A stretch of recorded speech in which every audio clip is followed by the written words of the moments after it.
Boa tarde, bom dia, boa noite. Buenas noches a todos. Sejam mais uma vez bem-vindos Muito. ao Beyond the Cave. É isso aí. Mais uma vez. Pela segunda vez aqui. Opa, é bis. Trouxemos um vencedor. Na primeira nós tínhamos só uma pessoa física. Projeto. Exato. Agora nós somos uma pessoa pública. Mas antes de apresentá-lo e agradecê-lo por tudo, Muito. tem uma obrigaçãozinha, né, meu amigo? Por favor, @Beyond the Cave PDC. Siga-nos nas melhores lojas do ramo, Instagram, Facebook, YouTube e onde mais estivermos você vai nos achar. Não esqueçam de apertar o sininho. Por favor, a toda a parada que é muito sinaleta. importante pra gente. Ajuda muito. Ajuda demais. A cerveja aqui, né? A cervejinha, tudo. Pagar a cerveja. E além disso, Porque não tem dinheiro público aqui, viu? não, aqui não tem, meu amigo. Não É tem tudo privado, mesmo, velho. Tudo bem privado, bem privado. Graças a Deus. É isso aí. Porque se tivesse, tinha alguma coisa É errada. isso aí, cara. É o protagonismo da pessoa. A gente gosta de preservar. Verdade. Ela tem que ser a protagonista da vida dela. Por isso que a gente precisa do apoio. É isso. E aí nós Apoia.se precisamos. barra Beyond, Exato. meu Que amigo. também é dinheiro privado. Nós 20 estamos realzinho, 20 mano. real. 20 pô. realzinho por mês. Que é isso? É um chopp. Ganha camiseta maravilhosa. Nosso acompanha ao apreço, vivo. nosso apreço inestimável. Porra, participa do nosso grupo de Putz, WhatsApp grilo, ali, cara. altas ideias. Só o vejo pessoal coisa boa. Pergunta pro convidado, temos aqui uma pergunta separada. Tem várias já. Mas vamos ao que interessa. Vamos, então. nós. Simbora. Quem nós temos aqui hoje? Nosso Porra, bicho. Léo Siqueira? Léo Monstro. Siqueira, vis-a-vis deputado estadual eleito. Aí sim, eleito. aí sim, aí sim. Exato. Pra quem chegou no mundo agora e não conhece o querido Léo Siqueira, Não sabe? ele é economista pela FGV, mestre em economia pela Barcelona School of Economics e doutorando em economia pelo INSPER. Mais de 8 anos de experiência no mercado financeiro, passando por instituições como Itaú BBA, BTG Pactual e Suno Research. Também é fundador do Terraço Econômico, portal com Isso aí. artigos sobre economia política, com mais de Excelente. 10 milhões de acessos. Excelente. Foi diretor do IFL São Paulo, Instituto de Formação de Líderes, e cadete da Força Aérea, meu amigo. Sim. Uma das vozes mais relevantes, eu diria. Sem de sombra de política dúvida. pública, economia Sem nas sombra redes de sociais, bombando o Instagram do cara, isso aí. acompanho, é muito bom. Siga ele, vale muito a pena. Quem não acompanha, fica a dica, Não sabe o que é bom da vida. porque as linhas que ele faz são sensacionais. É isso aí. E foi Gostamos eleito muito. deputado estadual por São Paulo, pelo isso Partido mesmo. Novo, agora em Opa! 2022, meu É uma das relíquias do novo. Sobrou. Foi que sobrou, É foi isso ele. aí, é isso Cara, aí. boa noite, muito obrigado por voltar. Muito aqui obrigado, pra Léo, conversar né, meu? com a gente. E parabéns, né, meu amigo? Você merece. Parabéns. Pô, obrigado. 90.688 votos Cara, é volta pra É voto cacete. pra cacete. em 520 municípios. de Cara, São 520. Paulo. Nossa. Exato. Puta, que legal, cara. Exato. Você vê, eu acho muito legal essa nova pegada, porque a internet, se você me permite, Léo, eu acho que É isso. São Fui em que- 5 cidades. Eu já sei o que você vai dizer. é Você isso. foi em 5 cidades? Fui. É Só. isso. Como é que ele pode 520? Essa é a beleza. Como é que tendo ido em 5, ele tem esse impacto em 520? Não, só através da internet. Só através da E internet. porque É o isso aí. conteúdo Eu é bom. afirmo com certeza, porque se eu tivesse ido em várias vezes, eu não saberia, né? Mas eu só fui em 5. Não é porque eu fui preguiçoso, mas é porque não tinha evento. Não conseguia. A gente não estava em 2018, que todo mundo recebia lá, vamos falar de política, estava polarizado, ninguém queria receber, então não consegui mais evento. Né? Eu e os outros candidatos. Então eu apostei no que tinha na mão. E tem a questão do custo também, né? Você viajar tanto, fica muito mais caro. Fica mais caro. Graças a Deus, minha campanha teve uma boa arrecadação. Então, o recurso não foi um limitador ali, né? A gente conseguiu falar com as pessoas sobre o nosso projeto e tal. Eu lembro de você com a maquininha correndo atrás da galera. Fizemos a maior vaquinha de deputado estadual do país. É mesmo? 100 mil reais. 100 pau. Uau. 100 mil reais. Tem noção que as pessoas doarem para um político fazer campanha? A pessoa tem que estar muito convicta, assim, né? Muito confiante no projeto. Sem dúvida. Eu olhava e via que tinha um caminho. Tem uma Exato. outra coisa que eu acho interessante, porque a gente vive em tempos de desesperança política. Exato. Então é muito bom lembrar que existem coisas que ainda despertam Exato. um afã pela política. E tem que ser. Eu já falava, não sei que grego, mas foi um grego que falou: você pode não gostar de política, não tem problema, você vai ser governado pelo seu pior. Sem Porque dúvida. é inescapável. É inescapável. É inescapável. Por isso que tem que gostar de política, pra você poder escolher os melhores. Isso aí. Chegou o nosso querido Opa, Alexandre Denjulio. Dinjulio. É esse o nome correto, O gostaria atrasou de o falar. negócio aí, mas muito obrigado. Muito grande obrigado, meu doutor Alexandre querido. Denjulio, seja Muito bem-vindo. obrigado. Aí, meu amigo. Cara, a gente sempre pergunta com a questão da vida boa, Eu não né? venho aqui por causa disso. Da Você batatinha? dá batata da cerveja, Você merece, cara. Exato. Você merece. Você é o liberal que está representando a gente. Sem cara. dúvida. Sem dúvida alguma. Sem dúvida alguma. E a gente pergunta da vida boa. Eu quero mudar um pouco. Ao invés de ser a vida boa de um cidadão comum, como você acha que deve ser a vida boa de um homem público? Eu gosto dessas perguntas sempre profundas. É isso aí. As pessoas são bem diferentes, eu já percebi isso nesse tipo de motivação, o que a pessoa quer para a vida. Eu sempre fui muito naquele estilo do Fernando Pessoa.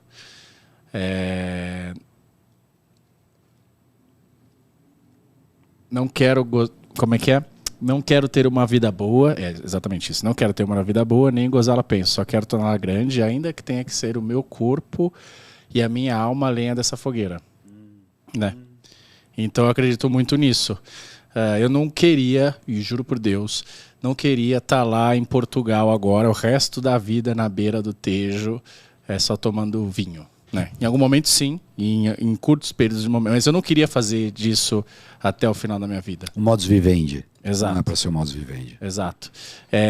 Eu juro que eu não queria ser o Príncipe Harry, por exemplo.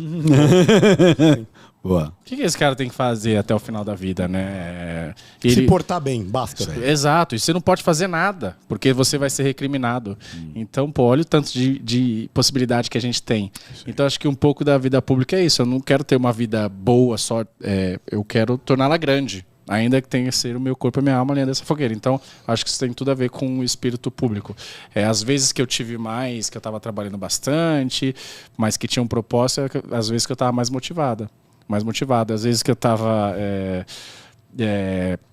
sem um propósito, ou simplesmente desfrutando ali. Óbvio, é preciso desfrutar e etc. Não é isso que eu estou dizendo. Mas isso, só fazer disso, igual muita gente, eu queria me aposentar aos 40 anos. Eu não queria. A gente tem muito para produzir ainda. É uma ideia meio estoica, né, cara? Eu vou te falar que ela tem um ideal muito grego aí, que é a ideia de que todo herói precisava de trabalhos. Então, Hércules precisa de trabalhos, Teseu precisa de trabalhos, Aquiles só é Aquiles porque está numa guerra. Então, você só conhece esse espírito, essa fornalha que queima, que te consome no processo, se é que eu posso dizer isso do verso do Fernando Pessoa, quando você tem um desafio. Quer dizer, é só aí que você percebe o que você está para fazer, para onde você vai crescer. É a brincadeira que a gente sempre fala, é você cantar My Way, do Frank Sinatra. Exatamente I did it my way. Exatamente com isso. 70 anos de idade, relembrando, rememorando a sua vida. É isso. E tem uma ideia de legado. Sem dúvida. Fortíssima, Sem que dúvida. por isso que eu digo, o estoico do ponto de vista de Memento Mori. E você chegar lá no seu beiro de morte, quando você olhar para trás e falar, cara, isso aqui valeu a pena. Eu fiz alguma coisa, eu estou deixando coisas para os outros. Exato. E puxando essa ideia, tem uma questão assim, para você conseguir fazer isso, você vai ter que trabalhar uma interlocução dentro da Alesp. Né? Uma vez que a bancada do Novo perdeu representatividade no geral. Como que você vê que você consegue trabalhar isso lá dentro? Até falando sobre isso, você... respondi esses dias que é natural, né? O cara fala assim, porra, você... né? O cara vê como político assim, o seu sonho é ser presidente, né?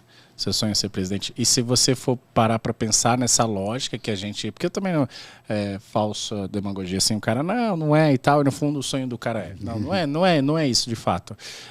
Até nessa lógica que a gente está falando, olha só, a gente não está falando em nenhum momento de, então, qual que é a missão de vida do cara, então, ser presidente não faz a menor diferença. No fundo, é isso, que você quer gerar o maior impacto nesse tempo, nesse curto espaço de tempo que você está aqui, né? Por quê? Porque se o seu sonho é ser presidente, então é quase como algo binário. Se você entra numa empresa e seu sonho é ser CEO, é binário. Se você atingir esse objetivo, você foi feliz. Se você não atingiu, você não foi feliz. Né? Agora, se o seu objetivo é se tornar uma pessoa melhor cada dia, atingir o seu máximo potencial ou deixar um legado, então é algo contínuo. Não é binário de 0 a 1. E isso, sendo estoico, está totalmente no seu controle. Sim. Eu consigo acordar e tentar ser melhor do que amanhã do que eu fui hoje.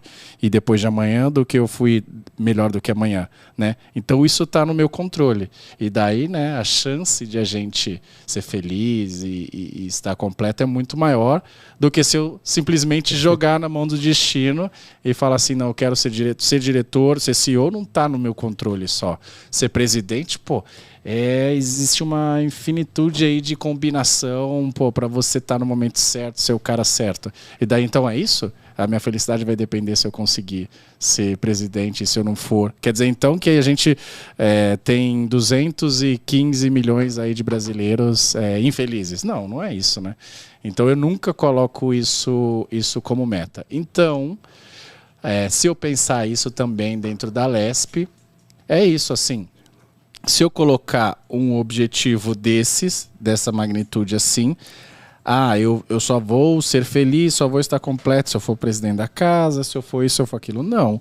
Eu quero, nesses 4 anos, tirar o máximo possível, né, de proveito daquilo, e eu quero gerar o máximo de impacto, né? Esse máximo pode ser bastante do ponto de vista absoluto, sei lá, ou relativo, né, se eu comparar com alguém. Mas pode não ser não tanto, mas foi o máximo ali das circunstâncias que eu tenho. Sim, então, eu tenho 4 anos. E daí é o seguinte, para terminar, que eu tenho refletido muito. A gente tem várias pessoas que não foram eleitas, né? Não foram eleitas. Daí, se o cara pensou assim, meu sonho era ser político a vida inteira, ou era ser deputado federal e tal, e aí o cara não foi, ele vai ter essa sensação de fracasso. Pô, fracassei e deu tudo errado. Agora, se ele pensar assim, não, eu quero estar com 80, 100 anos, eu quero ter uma trajetória. Então eu vou pegar a minha trajetória um pouco até aqui. Eu fui cadete de aeronáutica, aí entrei na GV, não tinha dinheiro para fazer bolsa, não tinha dinheiro para fazer GV, ganhei bolsa, aí não tinha dinheiro para fazer mestrado, fiz uma vaquinha coletiva, aí consegui entrar no doutorado, isso tudo saindo lá da Zona Leste. E daí eu fui 4 anos deputado estadual. E aí mesmo se na próxima eleição eu não for eleito, alguma coisa assim, mas eu tiver outra atividade, olha só a biografia que eu estou construindo, né? Então isso me dá uma agonia muito menor de, não, eu preciso me eleger na próxima, eu preciso, senão vou ter fracassado. Não, é isso, olha, você pega uma outra, vou pegar aqui um exemplo aqui, Henrique Meirelles, por exemplo. Esse cara foi para o setor privado, Bank Boston, depois presidente do Banco Central, ministro da Fazenda, olha isso, né? É muito mais do que, não, preciso me eleger a qualquer custo deputado federal. Então eu não sei o que vai acontecer, né? Eu sei que é isso, eu sinto que eu estou construindo uma biografia e isso dá uma motivação para continuar seguindo, independente do caminho que tomar em frente. E engraçado, porque... Sem querer te cortar, mas ele acabou de me lembrar, estava lembrando do Churchill. Quando eu procuro essas coisas de luta, né? De como seguir em frente. Lembrando do Churchill, tem vários discursos dele, né, que a Inglaterra estava sendo bombardeada, St. Paul's Cathedral pegou chama, a Luftwaffe estava jogando bomba em cima de Londres, da cidade de Londres. E ele faz aquele discurso: "We shall fight on the beaches and we shall fight on the landing grounds. We shall never surrender." Eu acho que tem esse estímulo, né? Porque você falou, tem esse pleito, tem essa disputa, você pode não ganhar. E só para lembrar, quantas vezes o Lula perdeu? Exato. Antes de virar 2 vezes, botar dele, ser preso e voltar de novo. E ele falou a palavra agonia. E ele falou a palavra agonia. É isso. Agon, disputa. Do grego. Daí que vem a agonia. A gente encara como sofrimento, mas agonia é você ver alguém no calor da disputa. É você ver um jogo de futebol que acaba 0-0 e você fala, que jogaço. Foi um jogaço, mas acabou 0-0. Mas foi um jogão, meu. Você viu cara a cara, tirando a bola quando estava entrando. É isso que precisa. Eu lembrei também do Rocky Balboa. Por isso que essa história de Agon, né, agonia. E ele fala claramente no filme, dos últimos, ele fala assim: a vida não é quantas vezes você pode bater, mas quantas vezes você apanha e continua de pé. E a história do Rocky Balboa era isso, ele saiu todo desfigurado. Adrian, e você achava lindíssimo a história de vida dele por causa da briga. É isso que você pode garantir. Estoicamente falando, e você foi muito sensato no que você falou, é isso. Esse é o sentimento estoico de você dar combate e fazer o que te cabe. O resto é do mundo, da vida, né? E ele jogou um outro conceito que é econométrico, que é a baixa preferência temporal. Ah, tem um bom aí. Reginho, por favor. Olha lá, entrou. É a baixa preferência temporal. Você poderia explicar, por favor, só conceituar brevemente, sucintamente, baixa preferência temporal? Cara, a gente falou algumas vezes. Mas é que aqui, às vezes está um episódio de nível. É quando o cara ele consegue não exercer tudo aquilo no momento e pensar lá na frente e no futuro. Não necessariamente, por exemplo, eu acho que um sistema eleitoral que brasileiro, ele joga o cara para alta preferência temporal, porque ele só pensa em se reeleger depois de 4 anos. Então, ele vai fazer políticas que estão sendo benéficas para ele. Ele não está pensando a longo prazo o que a gente vai conseguir aumentar de civilidade e, por exemplo, fazer uma política de saúde ou uma política de educação, que são políticas de longo prazo, de 30 anos. Então, quem quer deixar um legado da forma que ele disse, ele tem que pensar como baixa preferência temporal. Porque, senão, ele vai estar pensando só daqui a 4 anos. É isso? Exato. Ou, que eu gosto de falar também, uma maneira um pouco mais simples, é uma taxa de paciência alta. Boa. Boa.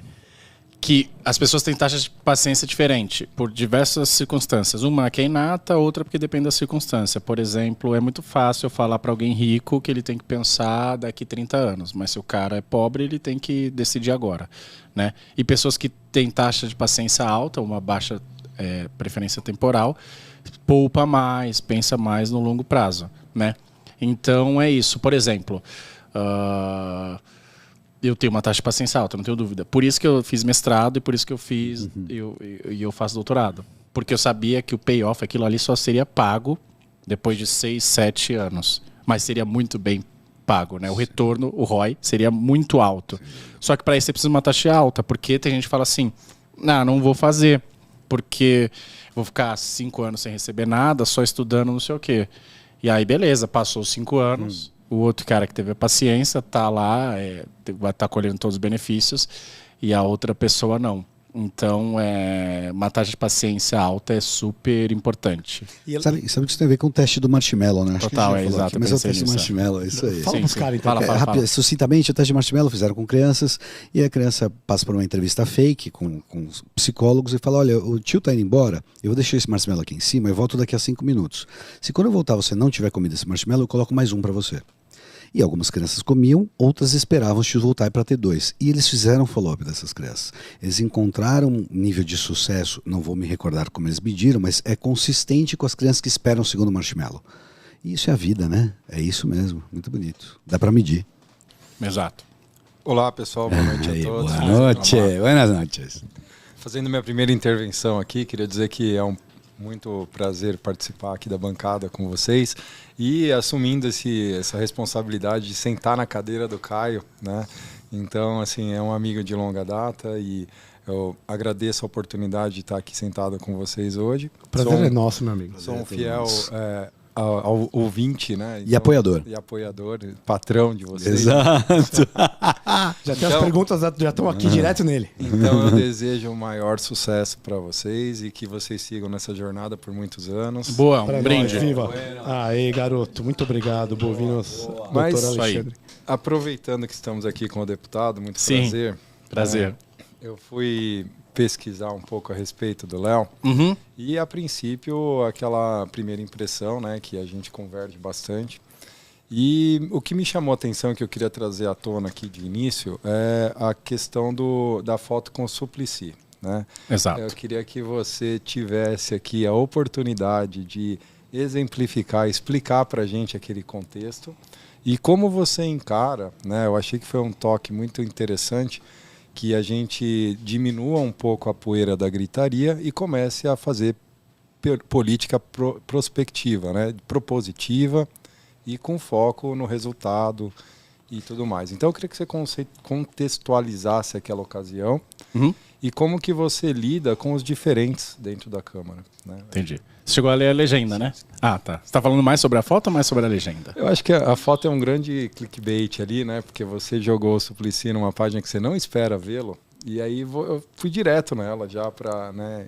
Pra saber o que estava acontecendo. E aí eu quero trazer... E aí já falou petista? Então... Não, jamais. Que é isso, nunca. É claro que eu não esperava isso de você, né? Ah, você não me conhecia. Exato. Então você falou petista, normal, é isso. Que a pessoa... Mas é que eu sou já de um público um pouco diferente, que eu já estava brifado, já sabia do que esperar, entendi. né? Então, assim, eu não foi do nada que eu cheguei na sua página, então eu já sabia que não era o seu alinhamento. Mas por que eu quis trazer isso de imediato, assim? Até para trazer a sua ideia do Instagram para o podcast, que é como lidar com os diferentes, que é com diálogo. Eu acho que é basicamente essa a ideia que você trouxe naquele post. Como é que funciona isso no seu dia a dia? Ali a ideia, confesso que nem foi tanto sobre diálogo. Foi mais exatamente mostrar.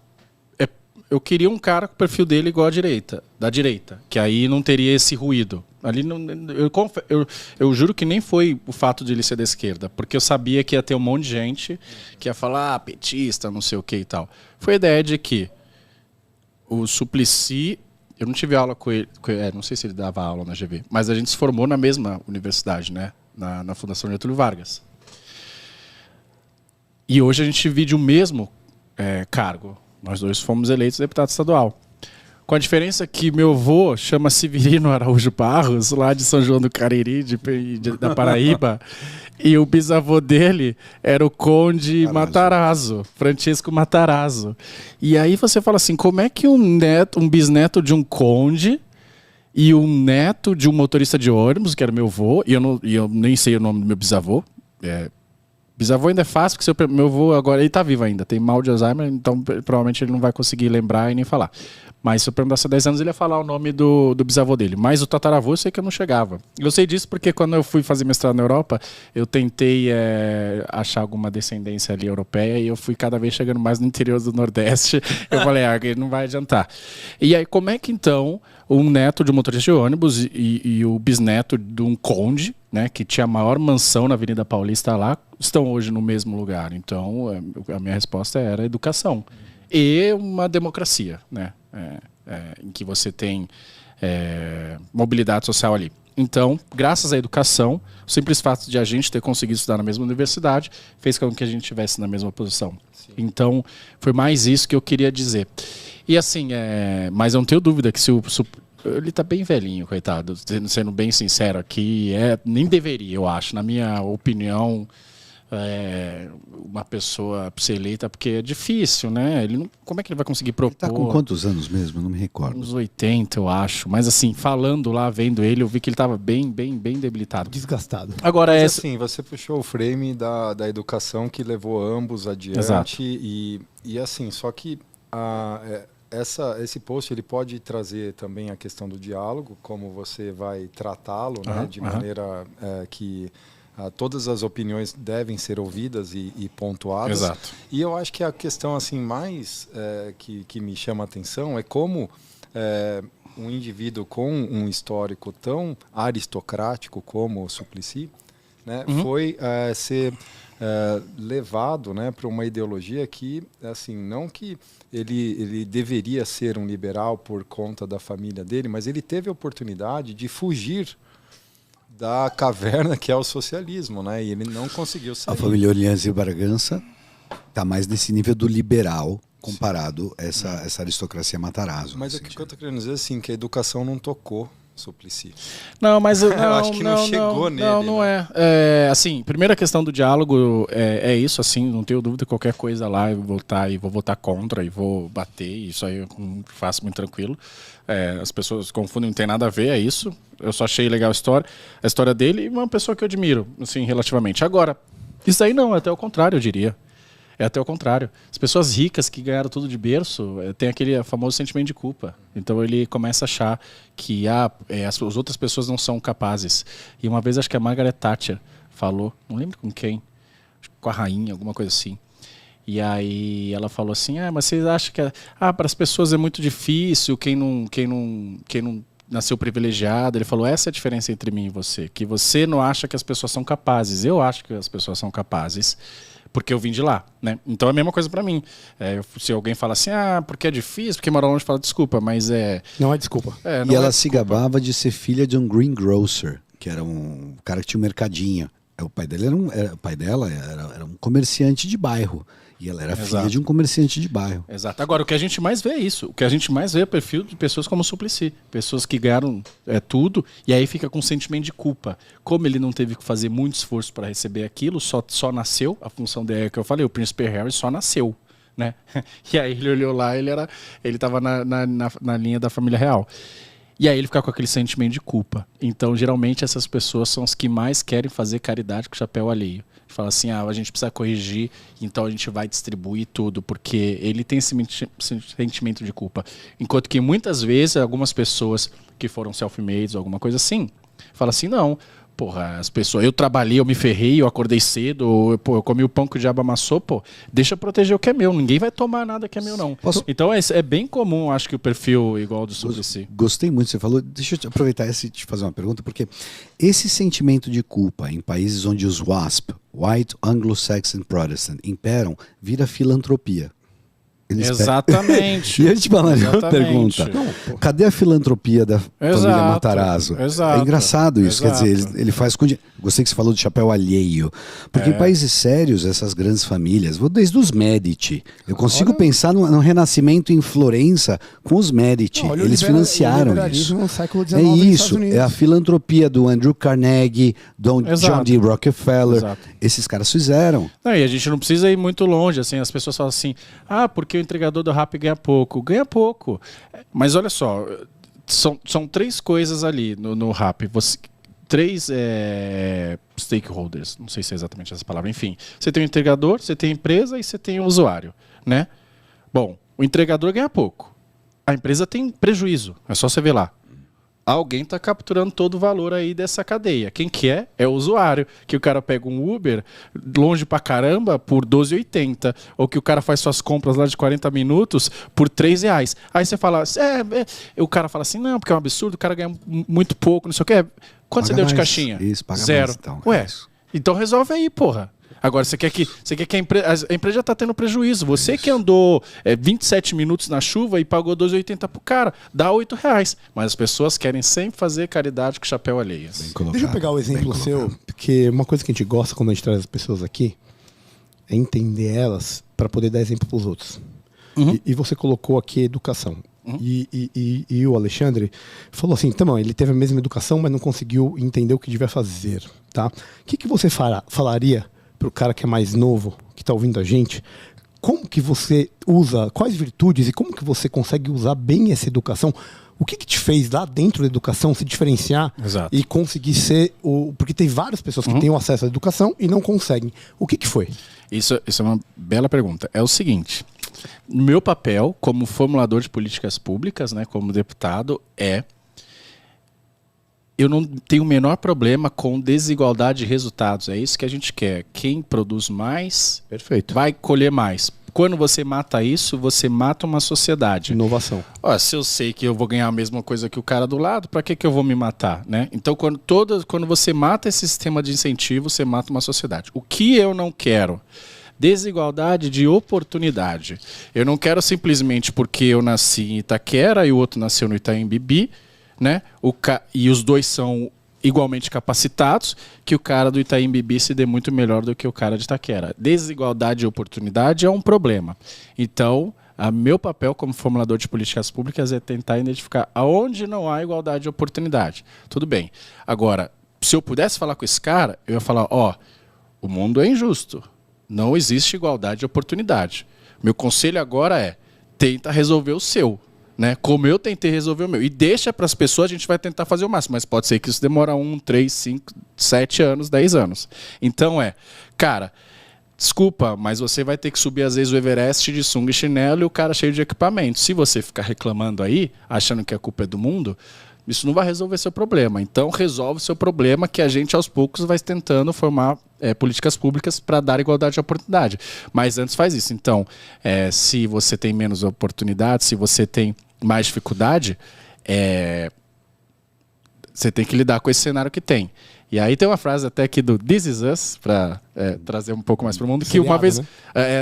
Aí o cara falou assim, não, porque o meu pai, ele tá em casa doente, não sei o que. O cara falou, então não faça apesar deles, faça por eles.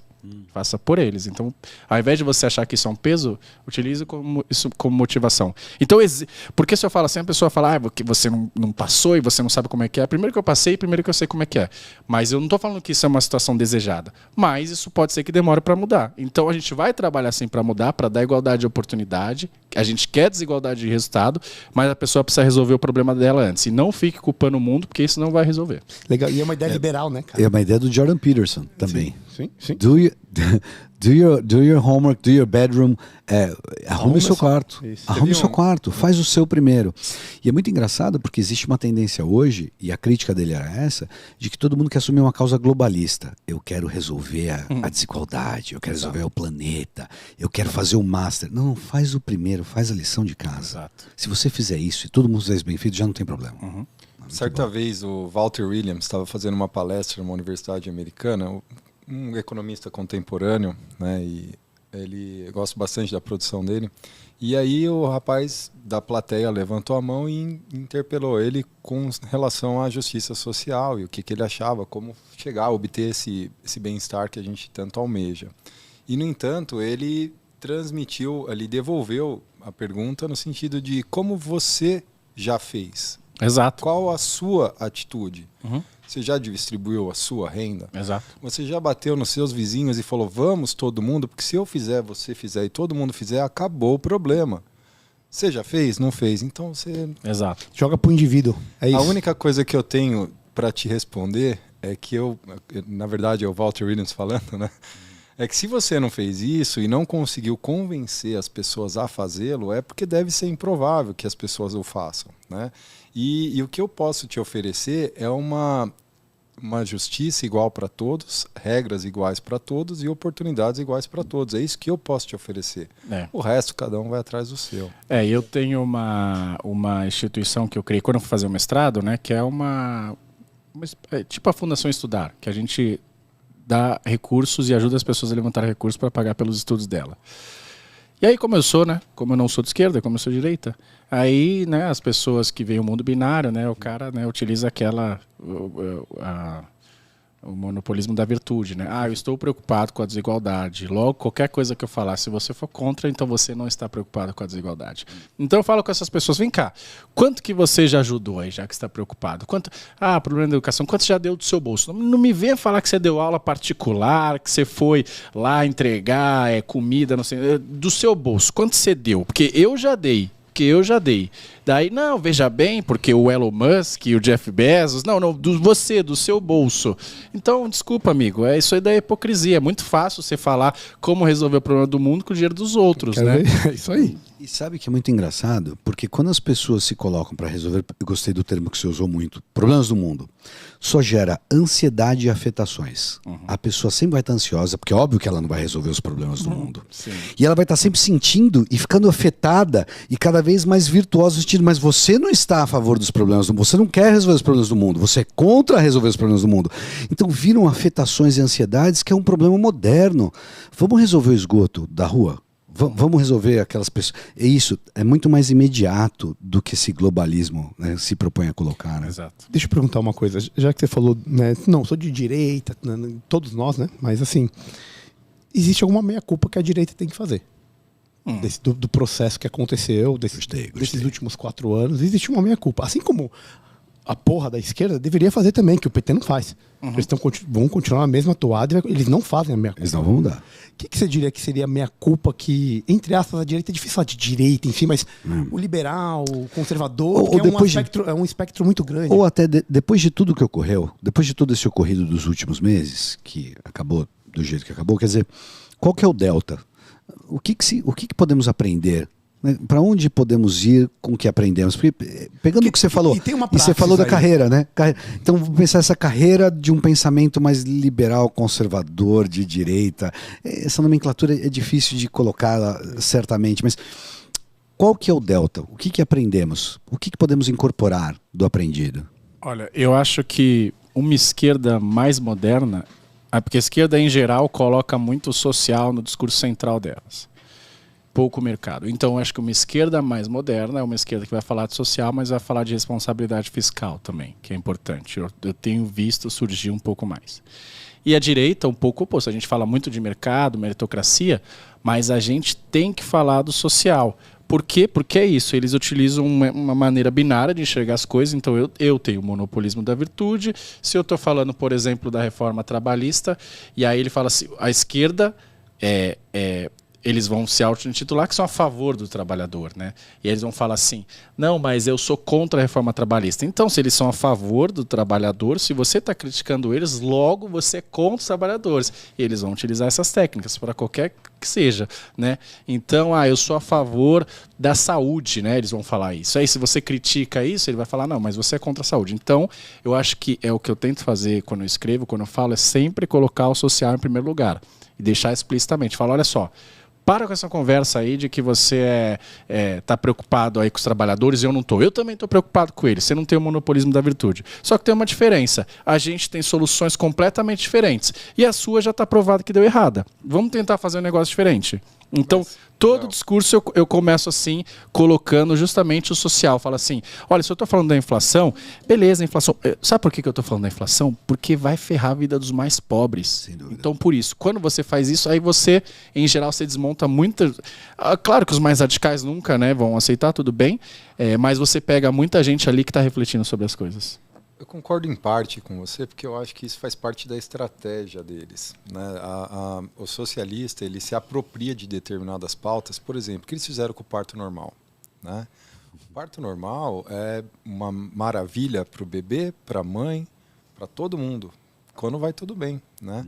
Então eles politizaram o parto normal e colocaram que parto normal é o parto feito daquele jeito, em casa. Le Boyer. Então, assim, eles colocaram... O que eu quero dizer? Assim,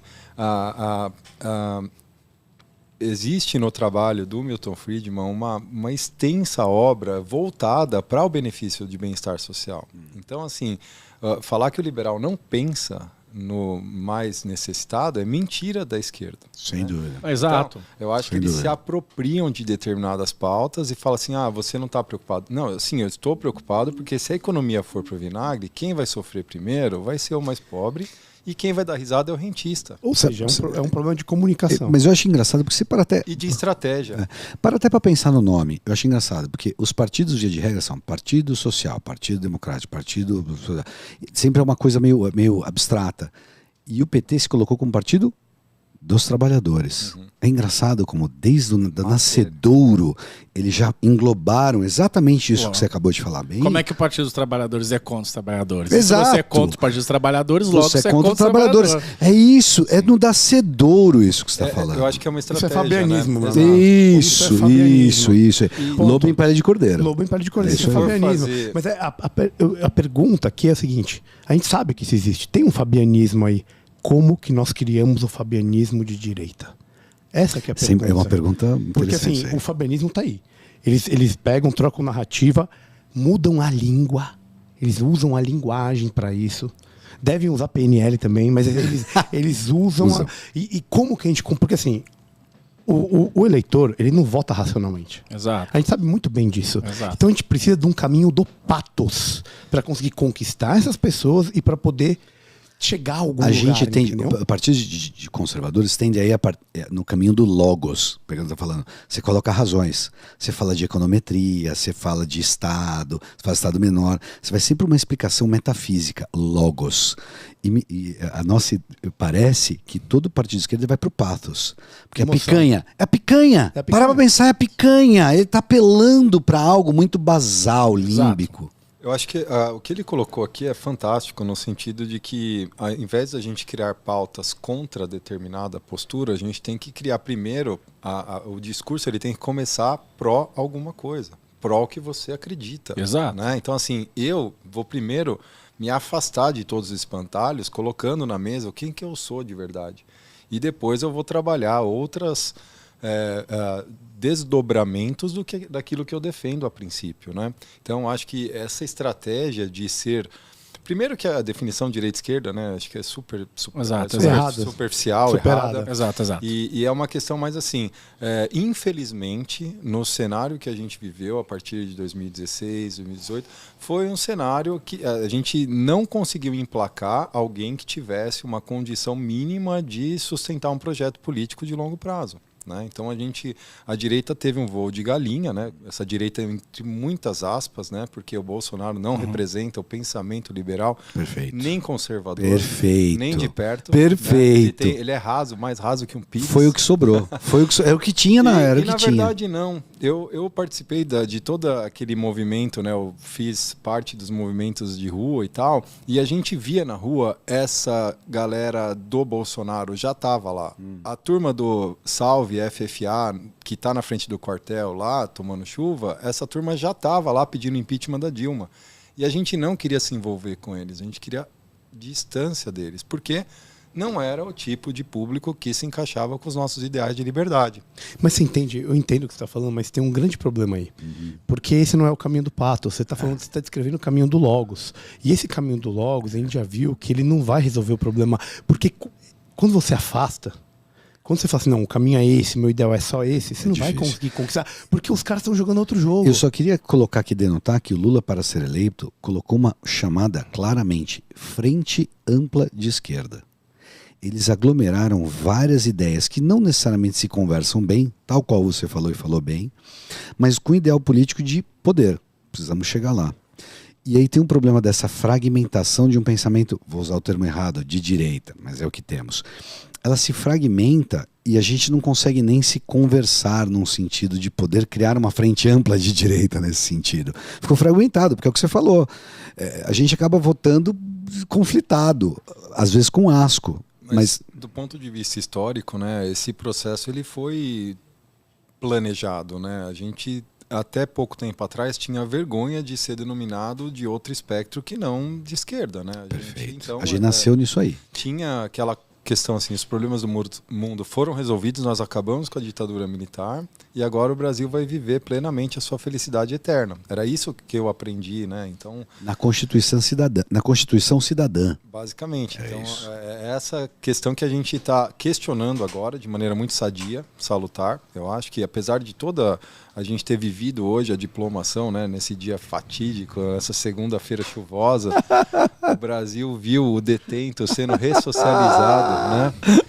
E está lá de novo com a sociedade plenamente para ninguém gozando. Falar que a gente não ressocializa os caras que saem da cadeia. O detento está lá com o seu diploma na mão. Então, isso entristece todo mundo, mas é uma questão que assim amadurecemos. Eu vejo com essa, né, dessa maneira que nós estamos transferindo a faixa de cabeça em cabeça até uma hora que a gente...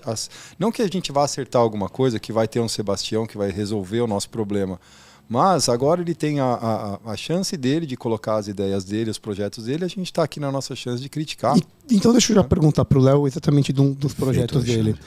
Haddad, ministro da Economia, estou falando com o economista aqui. Deixa eu perguntar, a gente vai ter a volta da matriz econômica Dilma, é isso que eu estou entendendo? E o que você acha se isso acontecer? Para onde que nós vamos do ponto de vista econômico? Tem um negócio que eu não entendi muito, que era o wishful thinking, né? Que o pessoal do mercado estava tendo. Nada do que o Lula fez até agora ele não falou que ele não ia fazer. Tudo ele falou. Ele falou, nós vamos rever a lei das estatais, nós vamos acabar com o teto de gastos. O sindicato vai voltar a ter primazia. O sindicato vai voltar, nós vamos controlar a mídia. Então, tudo isso aí ele fez, né? Então, eu acredito muito nessa volta da nova matriz macroeconômica, que é o quê? É a ideia de que países são pobres porque acumulam pouco capital. Por um tempo, o debate econômico na literatura foi esse. Países eram pobres porque acumulam menos capital. Então, os Estados Unidos têm mais capital do que Brasil, logo eles são mais ricos, né? Se eu acredito nisso, o que eu faço? Então, eu quero que as pessoas acumulem mais capital. Como? Vou baixar os juros, né? Eu quero que o Brasil se industrialize. Então, vou baixar a tarifa da energia na marra. Vou usar o BNDES, crédito subsidiado, né? E aí a gente ia começar a crescer. Só que a literatura avançou muito. E não tem negacionista só de cloroquina, né? Tem negacionista dos dois lados, né? E aí, esse pessoal é negacionista, no sentido de que a literatura avançou muito e falou, olha só, acúmulo de capital é importante, a produtividade do trabalho também é importante, mas o que importa muito e até mais, cerca de 2/3 aí que explica a diferença de renda entre Brasil e Estados Unidos, por exemplo, ou entre países pobres e países ricos, é a produtividade total dos fatores. O que quer dizer isso? É como você consegue combinar esses fatores. É como que a Apple quase que pega quase que os mesmos insumos do que a CCE, eles fazem um iPhone e a gente faz um celular aí da CCE da Positivo. É claro que tem diferença ali, mas não é tanto ali no o quanto que você tem de insumos. É mais como eles conseguem. Eles conseguem fazer muito mais rápido, eles têm acesso a crédito muito mais barato. Então, eles viram que a produtividade é o que importa. E aí, se você pensa nisso, você tem uma agenda completamente diferente, né? Que foi a agenda que o Temer estava colocando, que o Bolsonaro estava colocando. Abertura comercial, melhorar o ambiente de negócios, reforma tributária para deixar o sistema tributário mais simples e tal. Bom, eles não aprenderam, porque você coloca o Haddad acredita muito nisso, os heterodoxos da economia, né? Acreditam muito nisso. Marxista, pode falar. Unicamp. Unicamp. Beluso. E aí, não, eu ia chamar de negacionista mesmo. Porque tá lá, os artigos estão lá, mas o cara simplesmente ignora, fica lendo os mesmos papers. Então, eu acredito que vai voltar sim. E aí, se voltar, vai acontecer de novo o que aconteceu. Nossa produtividade não vai aumentar, o Brasil vai continuar crescendo muito pouco. Se crescer um pouquinho, vai ser um voo de galinha e a gente vai ver Dilma terceira aí. Renda fixa? A sua descrição, ela é muito... eu acredito que toda a base desse raciocínio, ele parte do princípio que o Estado funciona. Então, assim, a partir do momento que a gente fala o Estado, o fomento do desenvolvimento, né, você coloca, embute nessa ideia de que o Estado ele é mais evoluído, ele tem as respostas antes de acontecerem. Ele dirige. Ele dirigista, né? Ele tem como saber alocar os recursos. Por exemplo, o mercado vai alocando os recursos de maneira descentralizada, né? Então, assim, o conhecimento não está no indivíduo único, né? Ou no gestor, ou naquele grupo de gestores, no ministério e tal. O conhecimento está disperso na sociedade e, nesse sentido, eles ignoram esse fato e acreditam que os capacitados, nomeados ali, têm a capacidade de fomentar a economia muito melhor do que a sociedade como um todo. Então, eu acho que o foco dessa... É claro que a tragédia está anunciada, né? A gente vai ter aumento de juros, a gente vai ter desvalorização da moeda. Isso tudo vai acontecer porque a gente já sabe o que dá esse tipo de raciocínio. E eu acredito que... Um advogado da Escola Austríaca de Economia.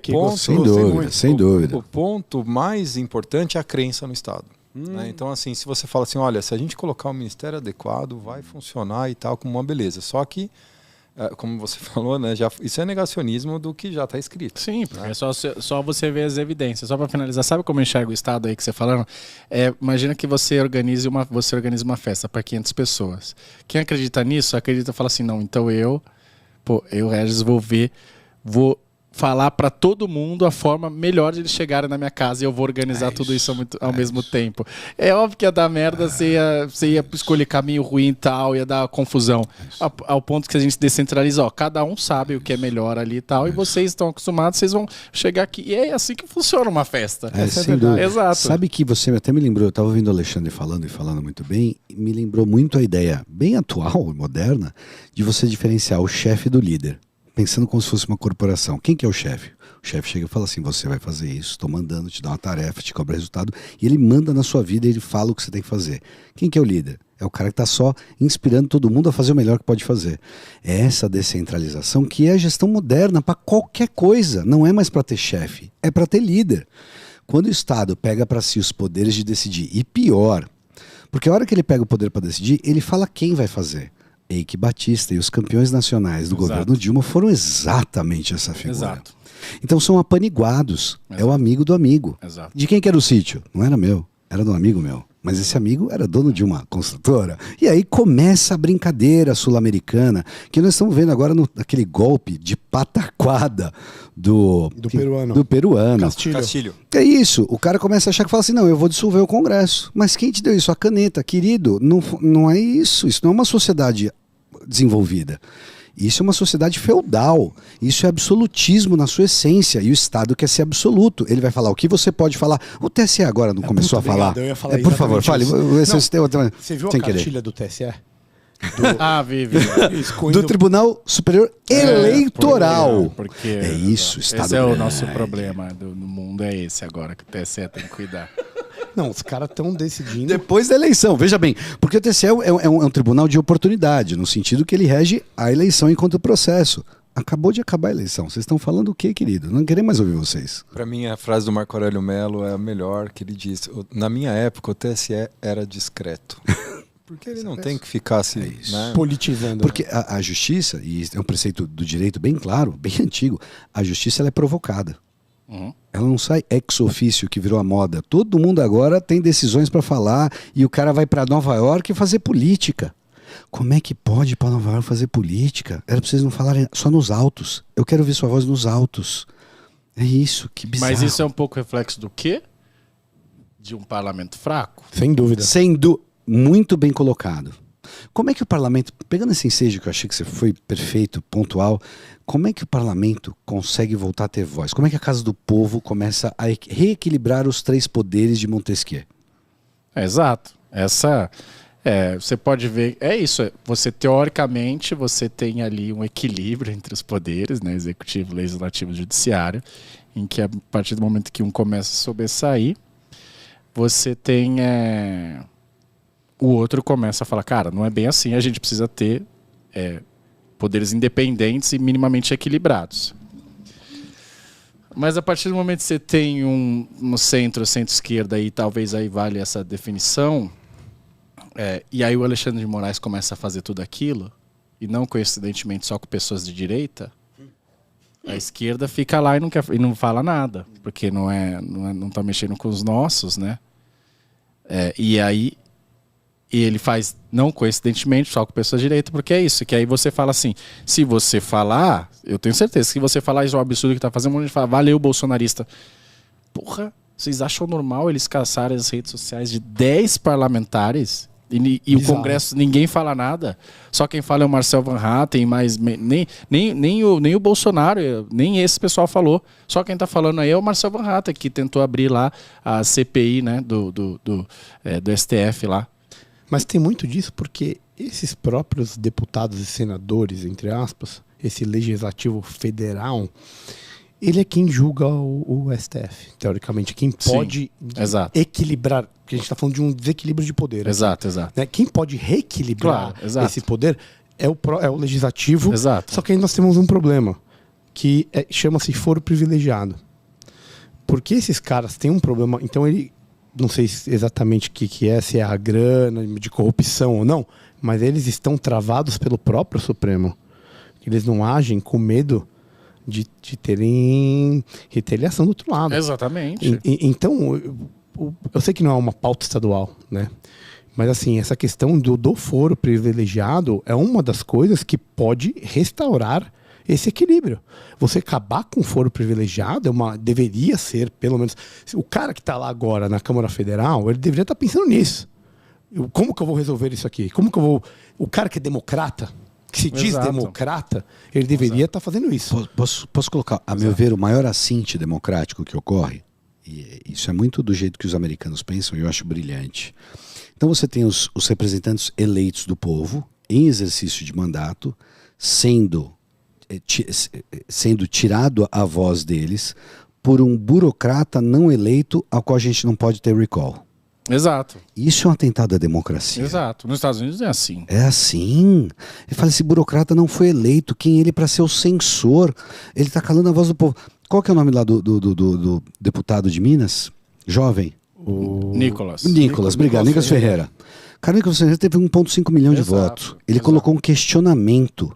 Sendo eleito, ele foi calado sumariamente por um burocrata não eleito. Burocrata você vai lá, põe seu nome na urna, as pessoas votam ou não. Se você fizer um mau trabalho, você não vai ser eleito e tal. E o pessoal, quem foi que elegeu e fica até o resto da vida? Quer algo mais antidemocrático do que isso? É bizarro. Isso pega um pouco, acho que no nosso histórico, né, de subserviência do parlamento, né? Então acho que o legislativo sempre foi, até pela população, um poder menor.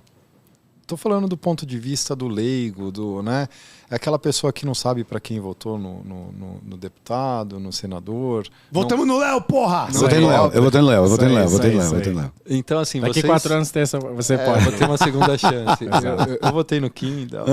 Não, mas eu sou estadual, exato. Mas lá você vai... Mas assim, veja, a questão que eu quero colocar aqui é que a gente não tem a tradição de recorrer aos nossos deputados como legítimos representantes, né? A gente, como povo, como tradição, a gente não construiu essa cultura de cobrança e, como são muitas cadeiras, você dilui tanto, né? Não estou falando aqui no âmbito federal, 500 e tantos deputados, a gente não consegue acompanhar o trabalho dessa gente toda, né? Então, eu acredito que eu gostaria de ter um legislativo muito mais atuante, né, e que ele, quer dizer, menos atuante, desfazendo leis, revogando leis, né, mas no sentido de ser importante, que eles não são, né. Então, o Marcel faz bem esse papel de resgatar a importância do parlamento e dizer os absurdos que estão acontecendo nesse sentido, né, nos desmandos e tudo mais. Então, eu acho que pela nossa história recente de democracia, a gente não vislumbra o legislativo com todo o poder que ele tem, né? Então já que você trouxe isso, eu quero trazer um pouco mais para a praxis, do que você vai fazer nos próximos anos, eu estou interessado nisso. Vamos falar da praxis. São Paulo locomotiva. Não, assim, privatizações, tá? Assim, é um tema liberal, a gente acha que tem que ter, mas assim, talvez não seja tudo. Você, com essa visão economista e liberal, qual você acha que devem ser as empresas estatais do estado de São Paulo que tem que ser privatizadas aos 0 minutos? Eu sei que provavelmente não deve ter nenhuma que você não queira que não seja privatizada. Porque assim, aonde está o foco? Porque isso é uma proposta, uma coisa que você pode buscar já no começo e pode melhorar a vida de muita gente. A primeira é a Sabesp, né? E o Tarcísio já falou, já sinalizou que quer privatizar. Aí entra um pouco daquela... Tem que ter muito cuidado para falar. Porque você fala assim, vou privatizar. O que eles falam? Mas vai subir a tarifa da água, vai ficar mais caro, né? Eu vou dar um exemplo. Eu estava vindo aqui agora de Uber, eu estava falando, daí eu citei algumas vezes no telefone deputado, tá, e o motorista falou, você é deputado, tá, falou só, ele falou, o que você acha de privatização? Porque ela não é tão boa, né? Ele já falou que tinha votado no Lula. Então eu já senti que uma cabeça um pouco mais tatizante e sem juízo de valor. Mas aí eu falei, não, é só você comparar o seu telefone aí, que antes você ficava 5 anos na fila aí, você tinha que declarar no imposto de renda e agora você tropeçou lá na Vivo, você ganhou um chip. Você não gosta disso, né? É só você passar lá, se você passar na Bandeirantes, se você tiver um acidente, você vai andar no máximo 500 metros, você vai ter um telefone lá e não vai ter nenhum buraco. Léo, era só quando o Estado dava a liberdade de ser taxista e quando todo mundo pode ser Uber. Exato. É na vida do cara, na real. Exato. Você tinha que comprar a placa para poder ser taxista. Exato. Tirou o Estado, todo mundo pode ser uberista. Exato. Desculpa. Então tem que trazer isso para a vida do cara. Daí o Tarcísio falava assim, não, eu prometo que eu vou estudar a privatização da Sabesp. Agora, eu só vou privatizar se melhorar a tarifa, se ficar mais barato, se o serviço ficar melhor. Ele sabe que vai ficar melhor. Ele sabe. A gente está tendo um ótimo exemplo lá no Rio de Janeiro com a SEDAI. Só que ele tem que ser muito cuidadoso nas palavras, né? Porque ele sabe também como é que é a guerra do outro lado. Então, acho que Sabesp acho que é a principal. O governo Dória teve alguns avanços, concedeu Ibirapuera, concedeu o ginásio do Ibirapuera. Olha, na Copa teve festa no ginásio do Ibirapuera. E eu fui, estava muito boa. Eu falei, eu nunca vim numa festa aqui. Sabe por que está tendo na Copa? Porque agora tem uma iniciativa privada com a concessão. Porque o cara precisa explorar ali para ter o retorno. Se o cara, geralmente, aquilo é loteado para um cargo político que é público, o cara fala, não, vai dar muito trabalho, para que eu vou me expor? Na festa aqui não, Copa não, tá bom, deixa, vai ter um jogo de tênis aí daqui 5 meses, tá ótimo. É isso, né? Então, concedeu bastante. E assim, no que depender de mim ali, todas as concessões, privatizações vão ser feitas. Agora é o seguinte, tem que ser bem feita. E tem que ter uma boa modelagem. Porque também se você concede um negócio de qualquer jeito, o diabo mora nos detalhes, né? Você faz com incentivos ruins, você tem que ter uma boa regulação. E aí eu sei que as pessoas mais liberais ainda, mais anarcocapitalistas, vão dizer... Libertário. Vão dizer assim, porque na verdade há uma captura dos órgãos reguladores, isso pode acontecer de fato, mas você tem que ter uma boa regulação, porque senão você transforma muitas vezes um monopólio estatal no monopólio privado. E aí você não teve muito ganho. Os oligarcas russos surgiram aí, by the way. Exatamente. Então você tem que ter uma boa agência, mitigar os efeitos que acontecem, os problemas das agências reguladoras, que a gente sabe bem, mas eu vou ser a favor de todos e tentar buscar o máximo possível uma boa modelagem com bons incentivos. E você acha...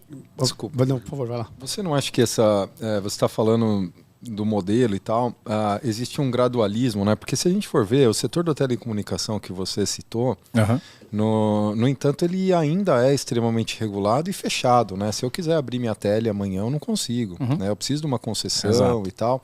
Então, assim, é aquela questão, o mercado se abre, mas não se abre tanto, né? Então, existe esse gradualismo em termos de, para atingir um livre mercado, a gente precisa passar por algumas... Porque eu imagino que, assim, talvez a privatização ideal a gente não consiga, mas é melhor privatizar do que mantê-lo na mão do Estado.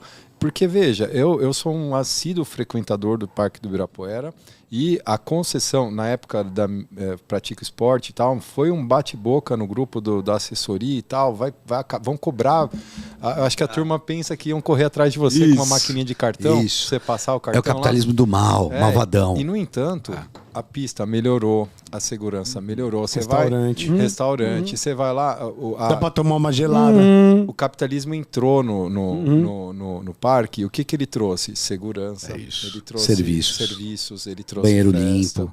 Tudo isso você tem ali, vários quiosques de comida, bebida, enfim. Até o passeio de bicicleta lá melhorou, entendeu? Então, assim, é inegável a mudança pro usuário, e eu não sei os modos da privatização, então, assim, é inegável que a experiência do usuário melhorou demais. Além disso acontecer, quer dizer, para isso acontecer, para a gente conseguir privatizar mais e ter resultado e colher lá na frente, a gente precisa de uma certa força política. Com essa formação nova da Assembleia Legislativa, como que e o Tarcísio estando lá, que ele tem uma mentalidade, não sei se ele é um liberal ou não, mas pelo menos ele não está no outro espectro. Não, uma mentalidade pró-mercado. Uma mentalidade pró-mercado. Ele já se destacou do bolsonarismo raiz. Sim. Já deixou esse E achei um movimento sensato. Mas tem força política, e você que sabe agora como que está essa nova formação aí da Assembleia, você vê que tem força política para a gente conseguir tocar essas pautas, porque o Estado de São Paulo pode ser o arauto do liberalismo para daqui a 4 anos, por exemplo. Esse é um ponto. Exato. Assim, se o governo não quiser, nada passa lá. Tá? Então, se você tivesse uma Assembleia que fosse, uma Assembleia 100% liberal lá, 100% talvez conseguiria, mas predominantemente liberal, e aí você tem um governo completamente estatista, não ia conseguir avançar muita coisa. Então a vontade do governador conta muito. Então isso a gente já tem. Outra coisa, você tem uma Assembleia que é o reflexo um pouco do Congresso. Então você tem 94 deputados estaduais aqui em São Paulo, 19 são do PL e 8 são do Republicanos. Então só aí já dá 27. Né? Então eles têm a maioria, são os 2 maiores. Então você tem o governo, o Tarcísio com maioria também. Então você junta esses 2 e ele com uma cabeça muito, como eu falei, eu geralmente não uso também esquerda e direita, eu gosto de falar de cabeça pró-mercado, que é isso. Eu falo sistemas de mercado. Toda vez que você destrói um sistema de mercado e o preço é um sistema de mercado, você está destruindo ali, você não tem mais mercado. Quando você tem sistema de incentivos, aí então é esse termo que eu gosto de usar.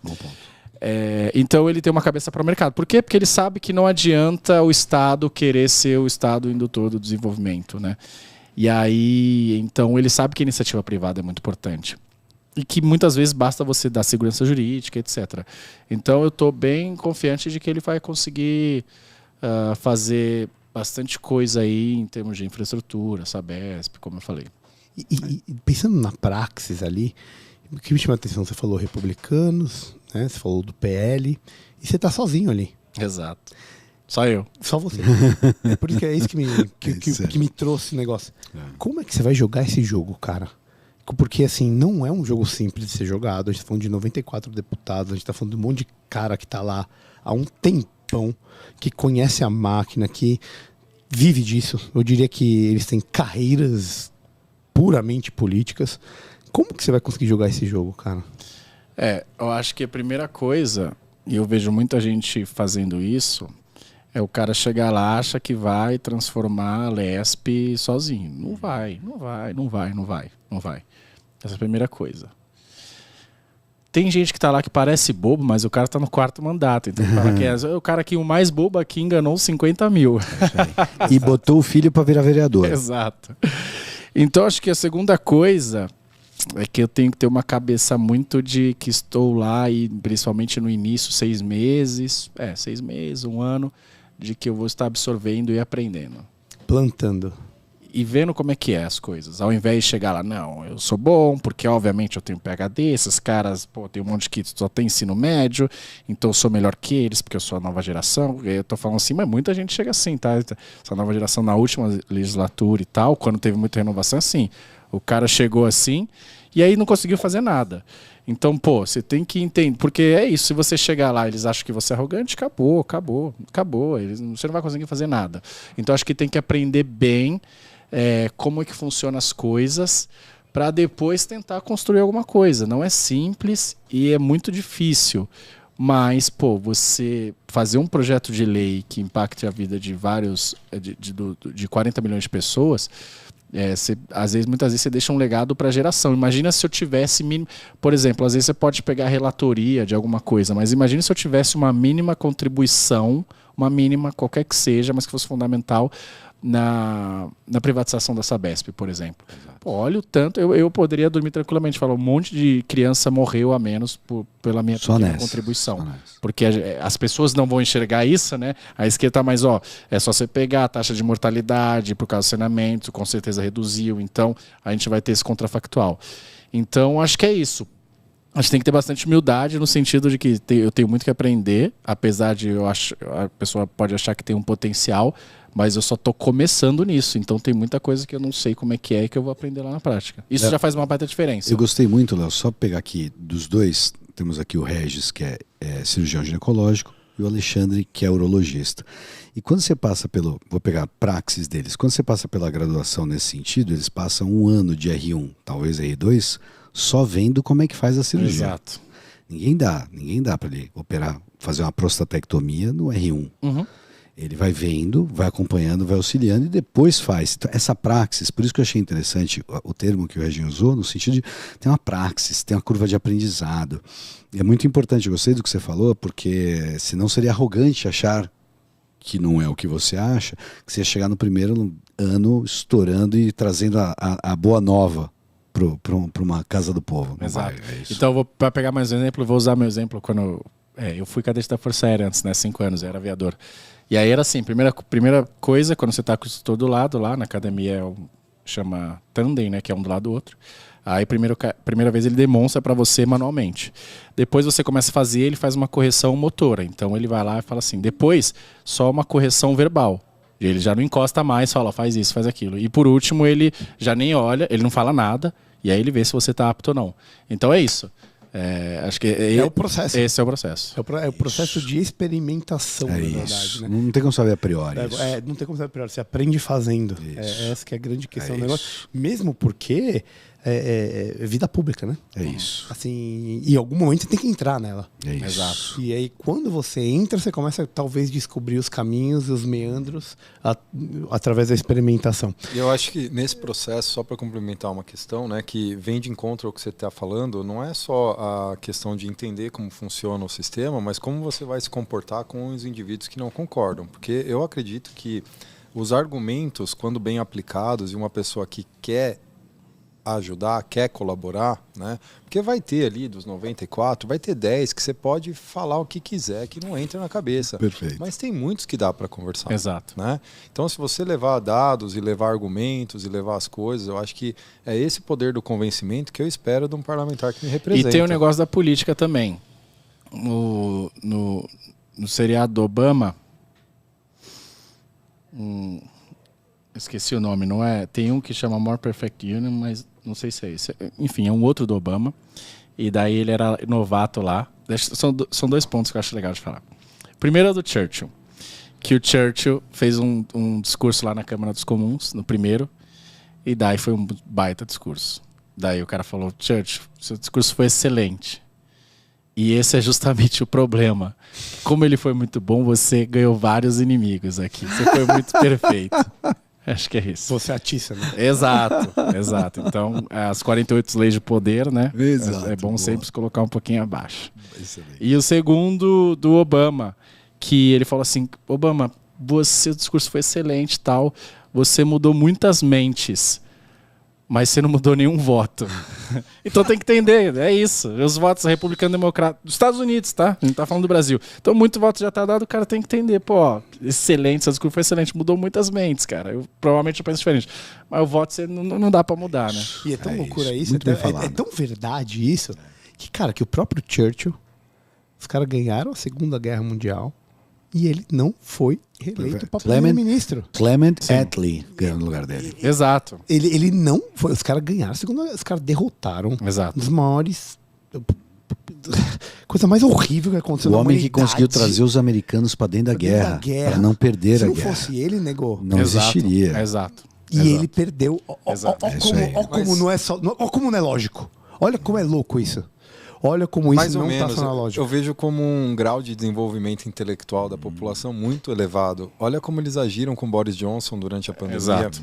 Os caras trocaram o primeiro-ministro assim, ó. isso aí. Entendeu? Então a maturidade deles para Sim, trocar sem um dúvida. governante é infinitamente maior que a nossa. Exato. A gente precisa ficar 4 anos na rua, batendo tambor para tirar aquela E incompetente. desde 88 tiramos 2 por impeachment, que é uma fratura política, cria uma dor difícil de resolver. Mas essa mesma galera que tirou, que não reelegeu, não é uma reeleição, né? O Churchill foi quem, durante o período entre guerras, colocou no parlamento britânico pessoas que estavam desarmamentistas e que possibilitaram a ascensão do nazifascismo.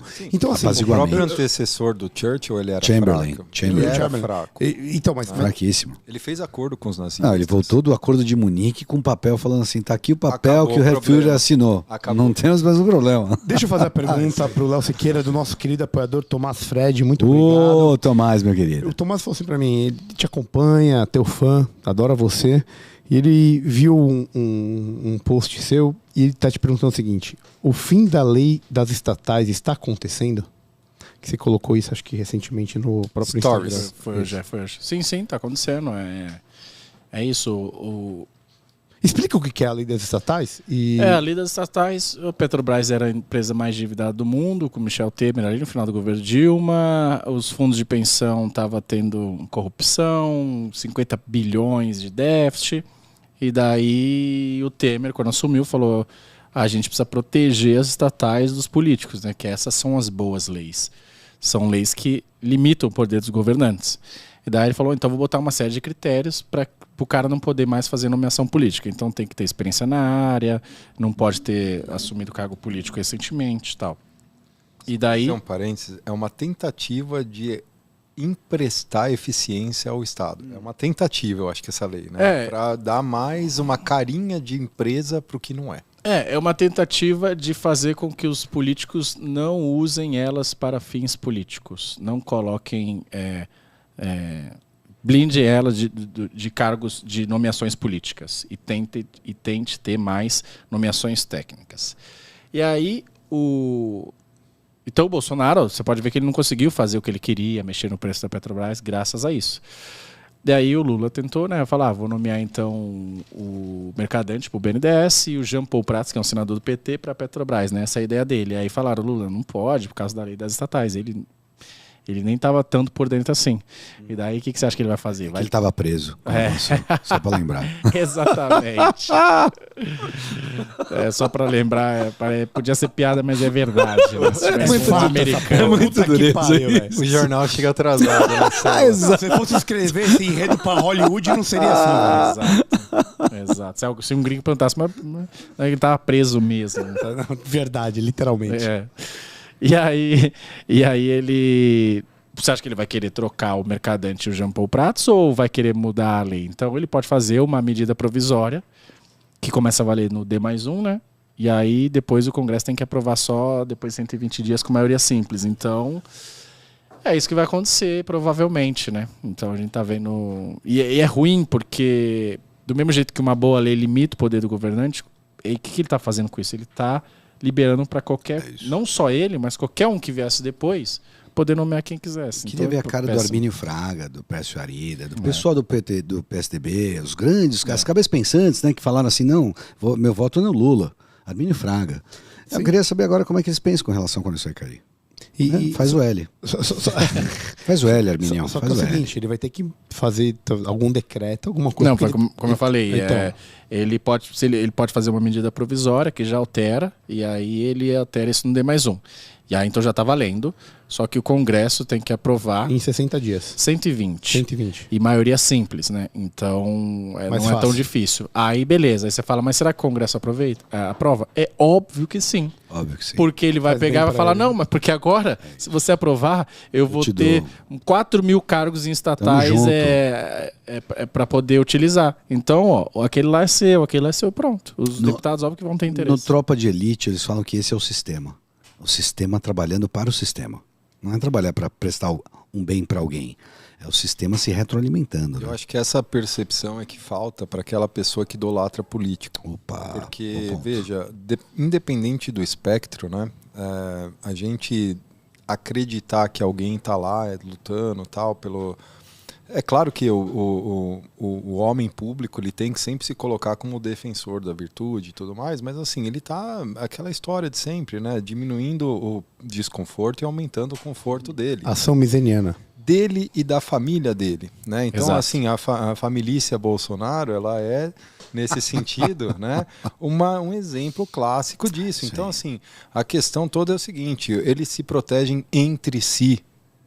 Para se manter no poder. Corporativismo. Então é uma questão... Mas essa família parece que brigou em si. Parece que a família tá meio rachadinha, ouvi dizer.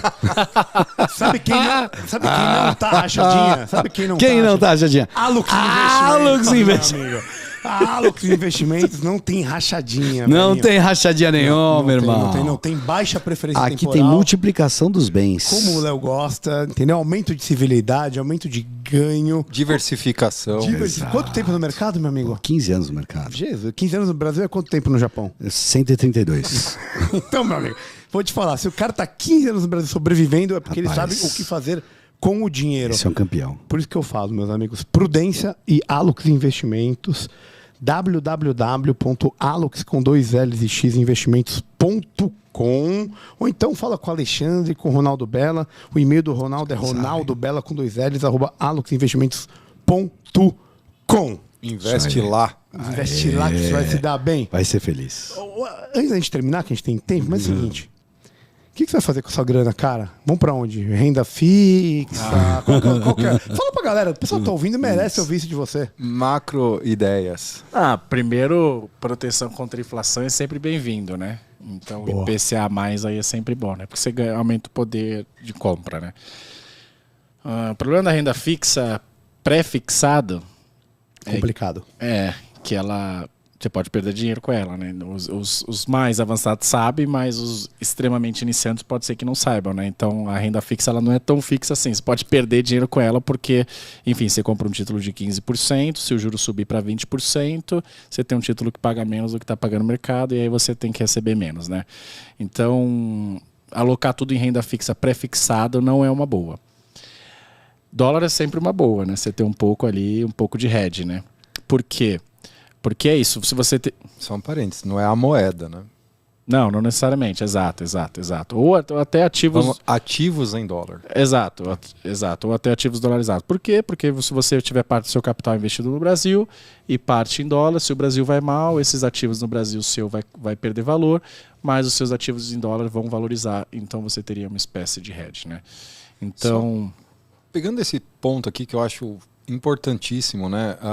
Existe algum projeto que eu desconheço para educação financeira nas escolas e tudo mais? Porque assim, Eu acho que grande parte das pessoas que caem no discurso coletivista pró-Estado é porque não entendem como é a via de saída através do capitalismo, do investimento, da poupança inicialmente, né? Eu digo não poupança como maneira de investimento, mas assim, o ato de poupar é importantíssimo e investir com qualidade e mais ainda, a perseverança ao longo dos anos, né? Os juros compostos existem porque o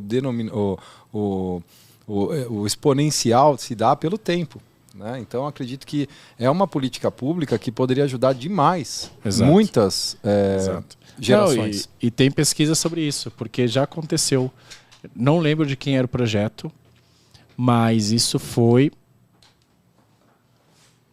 no Rio Grande do Sul, em Porto Alegre, se eu não me engano. Foi barrado. E aí não foi a Glaze. Eu lembro disso aí. Alguém barrou, falou, não, alguém da esquerda do é um PT. Absurdo. Não foi a Glaze. Luciana Genro. Ah, beleza, que bom. Ótimo. Sabia que era daquele bolinho ali. Aquele bolo. Que pariu. A Luciana Genro falou, porque isso é pros ricos e não sei o quê, e falou contra. E aí você tem várias pesquisas mostrando que muitas vezes as crianças que tiveram educação financeira, meio que como o teste do marshmallow, elas aprenderam mais sobre preferências intertemporais, ou seja, como é que é a sua relação entre você consumir agora e poupar no futuro.